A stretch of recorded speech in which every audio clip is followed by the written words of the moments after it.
رشتہ ہوتا ہے نا مہوش، یہ صرف اور صرف بھروسے کے سہارے ہوتا ہے. اگر یہ سہارا نہ ہو تو یہ رشتہ گر جائے. مجھے کوئی کمپلیکسز نہیں، وہ منظر نا میرے ذہن میں، میری نظر میں چپ سا گیا. اگر میں تم ہو تو تم بھی.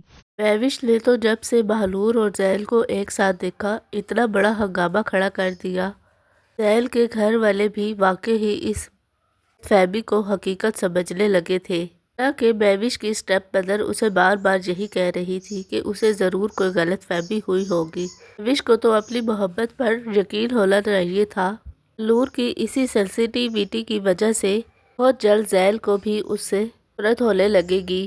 زحیل اور بہلور کو ایک ساتھ دیکھ کر زحیل کے اپنے گھر والے بھی سوچ رہے تھے کہ زحیل نے واقعی ہی شادی کر لی ہے. سچ سامنے آنے کے بعد مدیحہ بیگم بہلور کو قبول تو کر لے گی، اپنے ہی گھر میں اپنی بیٹی کی طرح اسے رکھے گی. بہلور کی مشکلات ابھی بھی کم نہیں ہوگی. پر مہوش کو ایک بار پھر جب سے پتہ چلے گا کہ بہلور مدیحہ آنٹی کی مہمان ہے اور انہی کے گھر میں رہنے والی ہے، وہ روز بہانے سے مدیحہ آنٹی کے گھر آیا کرے گی.